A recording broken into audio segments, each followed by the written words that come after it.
Hey guys, this is Hydra from Xtrades, and in this video we're going to recap Hood's big rally from 2023 to 2025, right? This one went from $7 to 101. So let's break this down and do a deep dive on Hood, so that way we can train our eyes to find future winners like Hood in the future. Yeah, so let's start this off here, right? So Hood IPO'd in 2021, and they went from like 35 to 84 in the second week itself. So huge move, and then it pretty much tanked, right?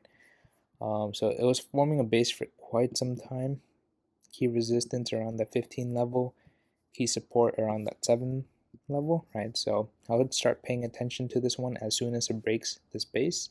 So around this level here, that would be the moment where Hood catches my interest, right? And then on the weekly chart, this one had a really nice breakout and then formed the flag, right? And then broke out higher.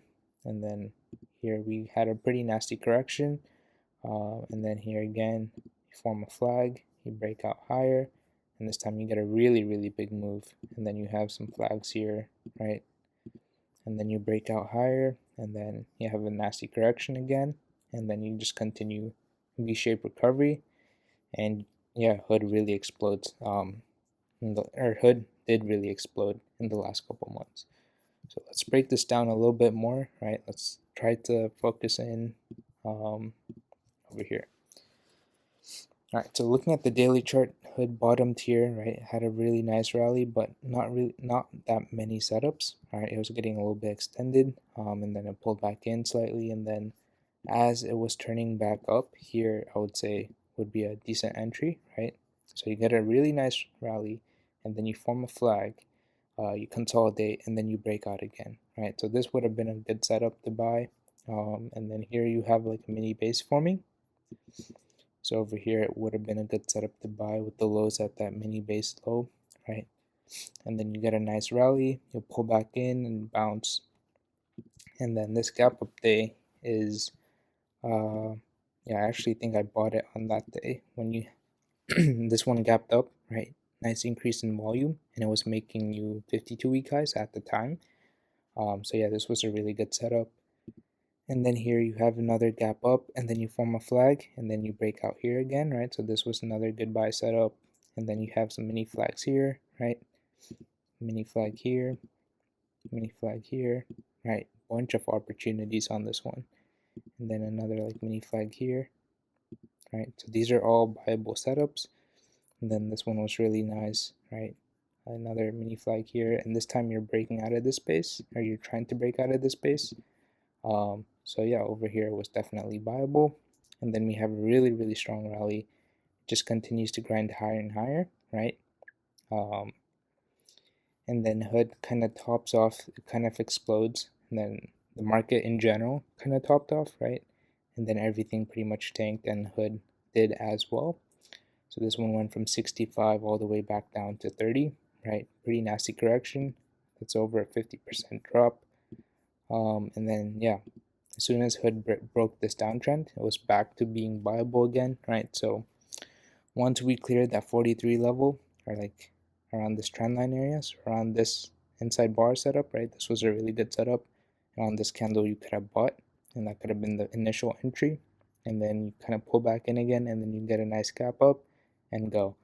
So on this gap up and go, it's buyable one more time, right? And you kind of form a flag here, and then you break out again, right?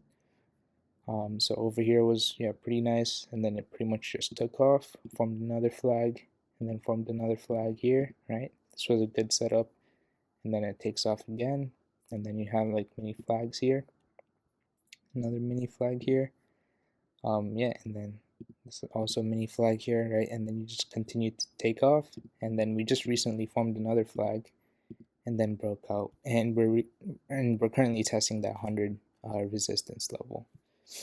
But yeah, as you guys can see, bunch of small flag setups, right? You don't need anything crazy. You just need some momentum, some flags to form, and then buy it using tight risk or tight stop losses. That way your risk reward is set up in a good way, in terms of high reward per risk, good risk reward ratio, right? But yeah, Hood was insane, right? This one offered so many setups, especially around this area, right, initially. And then here kind of just took off, not too many flags. And then we had that correction. Um, and then again, as soon as we were breaking out of that downtrend line, it was back to being viable again, especially when we cleared that 43 level. And then you have a nice flag set up here, nice flag here, and bunch more as we got closer to 100, right? Bunch more flag setups during that process, or um, during that rally up. But yeah, Hood looks really strong, and I think this is one of the strongest names for 2025 so far, right? Look at all of those green weekly candles back to back. It's pretty insane. So it's very clear a lot of institutions, a lot of big hedge funds are buying into this name, right? That's why we have so many back to back green candles and big increase in volume, right? To Hood. I think this could go a lot higher, and I would not be surprised to see it at 200 by the end of the year. Obviously, it's very extended right now, so it needs some consolidation. Some sideways action would be healthy, but yeah, I would not be surprised for this one to go a lot higher long term, and I really like this one for sure. But yeah, I hope this breakdown was helpful. And yeah, thank you guys for tuning in.